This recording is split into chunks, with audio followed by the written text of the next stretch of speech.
You're listening to Ask Dr. Jake. My name is Dr. Jake Tucker. I'm the owner and founder of Good Life Family Chiropractic here on the south side of Lincoln. And I'm coming to you today with another message of health, hope, and wholeness. And I wanted this to be the nutrition episode. We've been really diving deep into the immune system here in the office on a weekly basis. We switched that to Monday nights just a couple days ago, and it's been phenomenal. Last week we covered viruses. This week here we covered cancer.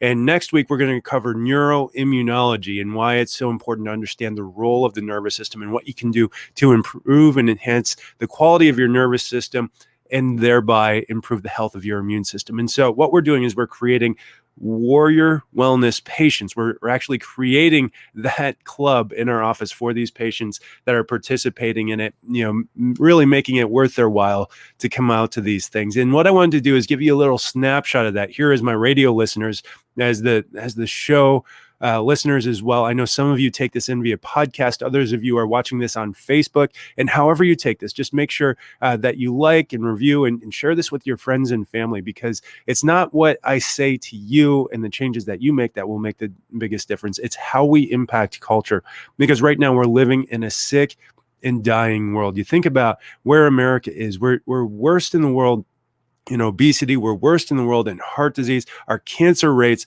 are in the top 10 in spite of all the billions and trillions of dollars that we spend on cancer. And it's really, you live in the most expensive, best funded healthcare system in the entire world, who has the best access to the most doctors, the most well-trained doctors, and we get the worst results.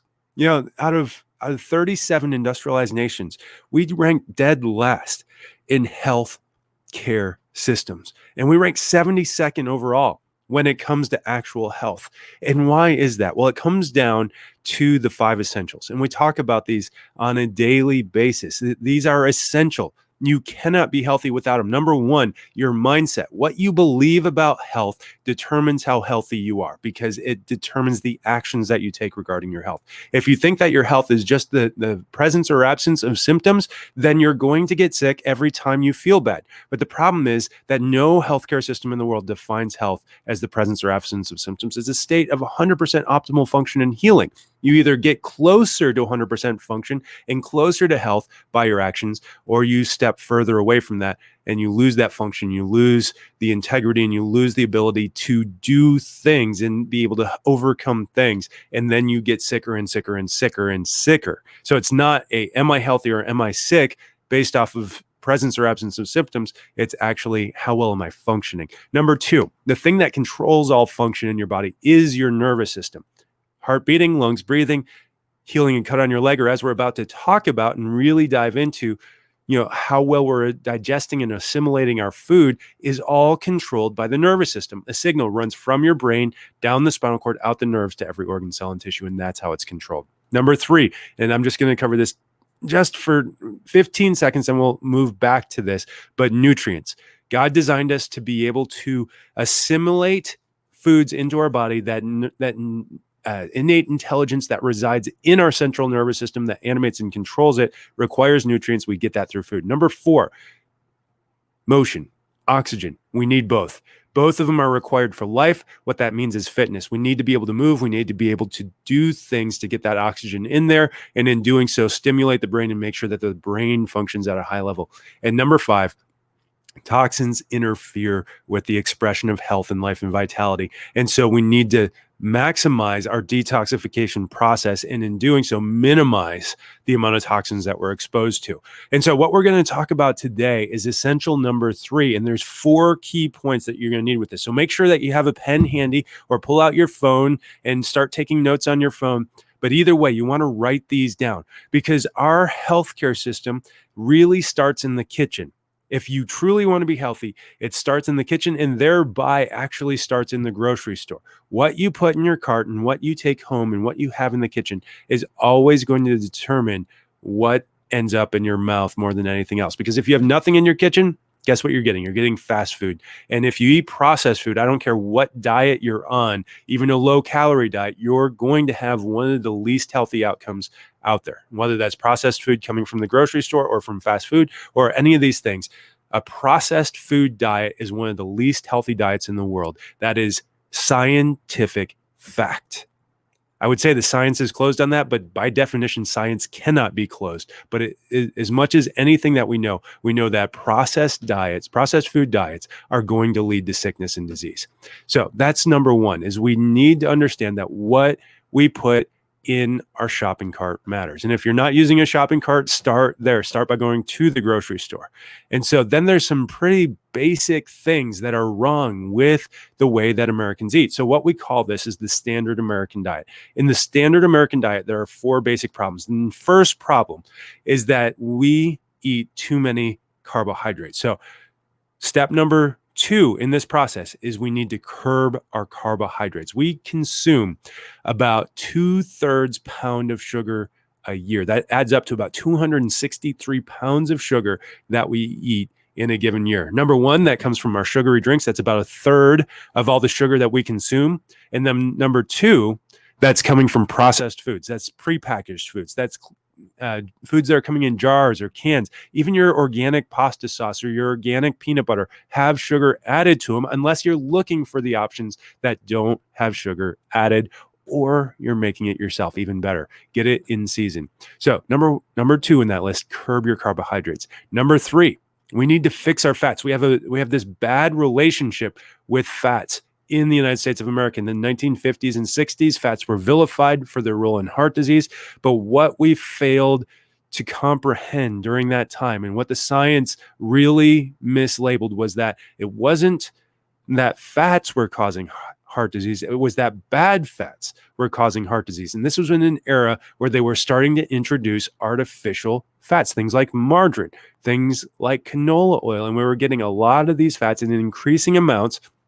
And what this does is these fats actually create inflammation and oxidation, oxidative stress. These are known causes of cancer and heart disease. Even just the hardening of cholesterol through your arteries comes from there. So we need to fix our fats, because fats are essential. We have essential fatty acids that require for life. Things like omega-3s, omega-6s, omega-9s. These are essential fatty acids that your body requires. Your nervous system is over 70% fat. You need fat to have a healthy nervous system. Every cell in your body is surrounded by a phospholipid bilayer, meaning a layer of fat surrounding those cells. It's actually required for that cell to be able to process in and out the things that it needs and get the nutrients that it needs to create energy for the rest of your body.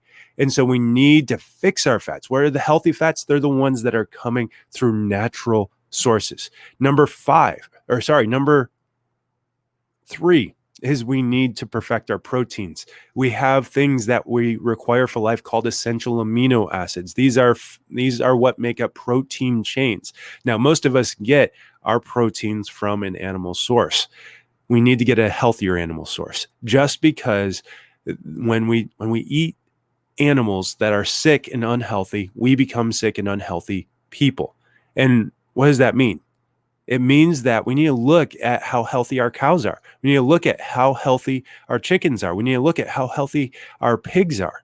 Because if we're just getting the pigs that are raised, if we're just getting the cows that are raised on corn, what we get is an omega-6 to omega-3 fatty acid profile that mimics what's in the cow. And so what does that look like? It's a 17-to-1 to 30-to-1 ratio of omega-6s to omega-3s. Well, Dr. Jake, that begs the question then, what should it be? Well, great question there. It actually should be 2-to-1. We should have omega-6s in a 2-to-1 ratio with omega-3s. And when you're eating regular conventional meat, you're getting a disrupted fatty acid profile. You're also getting bad proteins because it's coming from an inflamed cow. You're getting a cow that has stress hormones running through its cardiovascular system and ending up in its meat.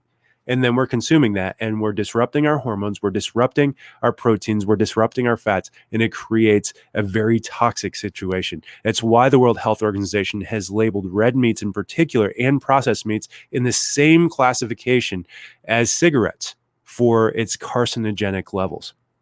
So we've got number 1, we need to guard what's going in our shopping carts. We need to watch how we shop. Number two, we need to curb our curb our carbohydrates. Number three, we need to fix our fats. Number four, perfect our proteins. And number five, last but not least, we need to trash the toxins.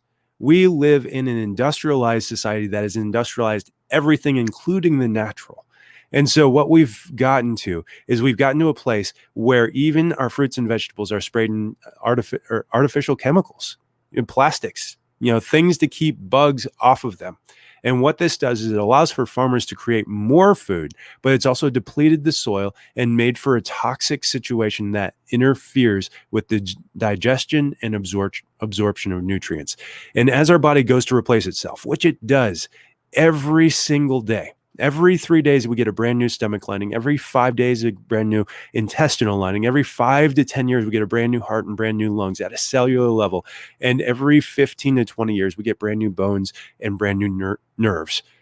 If we don't go in there and give our body what it needs, then that will start to break down and become unhealthy. But if we do give it what it needs, then it will build itself up. And so I had this patient come in about a year ago. 2 years ago now. Penny is just beautiful patient. It took her about 6 months to get here. Her friend from the office heard her complaining one day about back pain and said, "Hey, you should go to my chiropractor. He's doing great. He's one of the best chiropractors in Lincoln."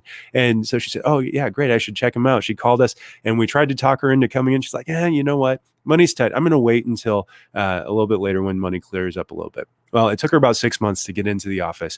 And when she did, she was still dealing with a little bit of low back pain, but we could also tell that she had some other health issues going on, a slow metabolism, probably leaky gut based off of her body shape. And then too, it was pretty obvious that she needed to lose some weight as well. And she'd tried some pretty intensive diets, low calorie diets, and she'd tried exercising with it, and nothing was seeming to work. And it just seemed like she was this hamster on a wheel and she could never get off.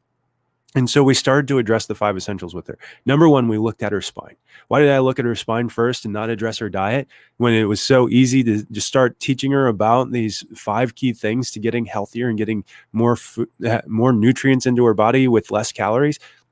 Well, because even if we changed all that, if there was interference to her nervous system, she wouldn't be able to heal and function the way that she was supposed to, and her metabolism might never change. And so we took an x-ray of her back because of the way that we saw the nerve scan being distorted, and we found a scoliosis. And when she saw that, she began to cry because scoliosis, for its effects on your life expectancy, decreases it by as much as 20 years. And so we looked at that, and where she lost a little bit of hope, we gained that hope because when we see scoliosis, we know the steps that are necessary to begin the correction process. And we did. Over the next several months, she was able to not only get out of pain, but take that scoliosis from a grade 2 to a grade 1. And as that happened, she lost almost just by itself 15 pounds just by doing that. And so you may be sitting there needing that. Reach out to me for a free virtual consultation at goodlifefamilychiropractic.com. Again, that's goodlifefamilychiropractic.com. Sign up for that free virtual consultation. You'll get 15 minutes with me on the phone to talk about how we can meet your health goals. I'm Dr. Jake. Join me again tomorrow for another episode at 9:30 a.m. here on KCRO.